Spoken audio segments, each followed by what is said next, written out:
What's going on, guys? I'm TieFly85 and today we talk Ben Affleck, Batman, and Michael Keaton. Let's get started.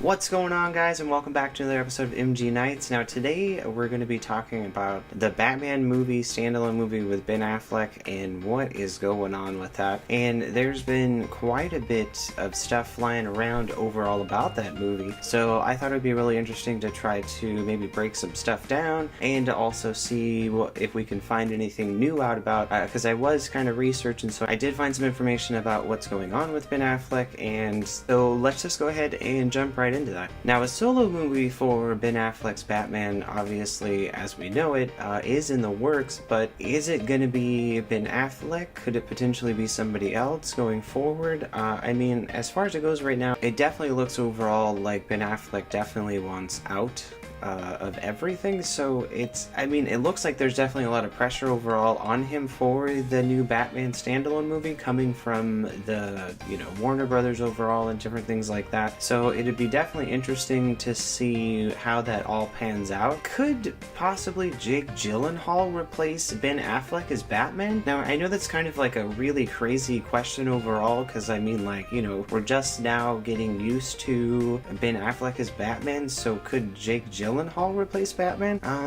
As far as that question goes, Jake Gyllenhaal, I just am not too sure. I do really like Jake Gyllenhaal. He's done a really slew of good movies, but I don't know if I can necessarily see Jake Gyllenhaal as picking up those reins. Honestly, as far as it goes for Hollywood these days, it seems like anything's possible. With all of the changes and directions and different things that they're going for. So now it's definitely safe to say that Ben Affleck's tenure as Batman has definitely been a crazy get-go from the start. His initial casting was met with howls from the internet, but his introduction in Batman vs. Superman: Dawn of Justice, and he delivered a solid performance as Bruce Wayne as the Dark Knight. Unfortunately, the movie was met with a less than critical response. Now, with the Justice League out and it doing rather okay, it's not doing amazingly, but it is doing rather well, and for it to hit back its mark number, we'll see if that ends up happening. It definitely seems like it could be on track for that. For the DCEU and where it's headed, it definitely seems like a lot of things are not quite on track as far as the continuity overall. So it's a little strange. We'll definitely have to wait and see as far as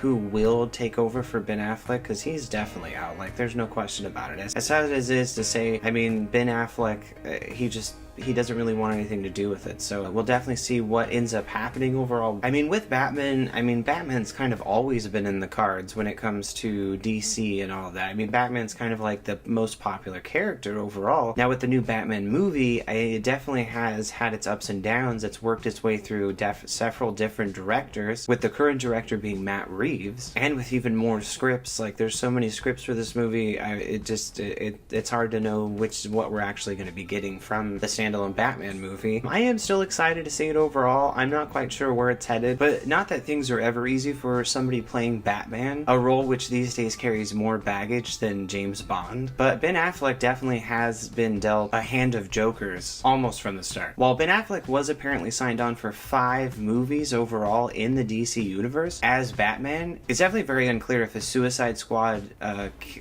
appearance in that movie counts as one of his 5, so it's very not quite too sure on that. But even back as far as over the summer, rumors started surfacing that Ben Affleck said that his last appearance as the Caped Crusader will be in Justice League. So it's definitely interesting overall to see where this has developed from his first initial talks of not wanting to do it anymore. Now, something else that would be pretty awesome when it comes to who could replace Batman, do you think that Michael Keaton could potentially come back as Batman? I know that overall what you guys are thinking right now, Michael Keaton, he was an amazing start to the Batman series and franchise way back in the day, and yes, he is a little bit older, but I think that he could do amazing things with the new Batman. I think it could be pretty awesome. Now, could he return as the new Batman, and could he fit into the storyline overall, depending on where they want to head with it? He could work out. I loved Michael Keaton in the Tim Burton Batman. I think that it was amazing, and when they basically started verging off into Batman Forever and Batman Returns, and it it just kind of got too crazy for me. But I also like Val Kilmer too. Like Val Kilmer could be a pretty cool Batman if he came back, maybe, possibly, maybe. But Michael Keaton overall, I mean, that could be a really interesting if he did come back, because he is a really good method actor character, and I think that he could do a really good job bringing Batman how he was originally back now.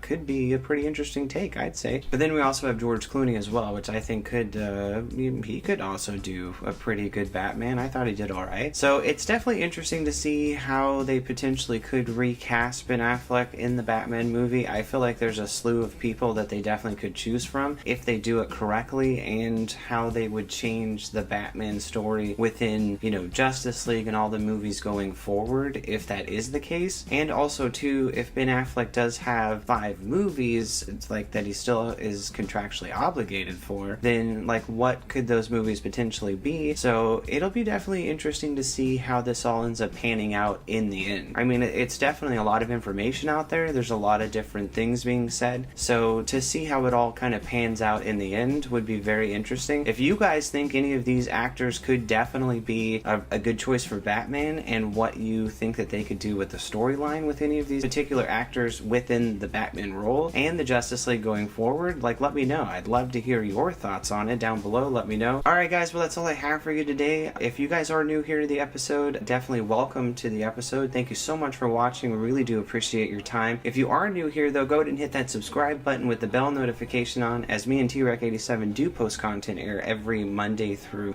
Saturday. Oh yeah, and don't forget, if any of you did tune in this last Sunday, we did have the live stream, and as well as this Sunday we will be doing another live stream, so definitely make sure that you hit that bell notification so that you don't miss out when we do go live. Alright guys, as always, I've been TyFly85, and always remember, stay awesome.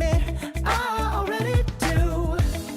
Let's just break it down to you and me uptown, dancing all around till the disco ball pops. But I have to be me.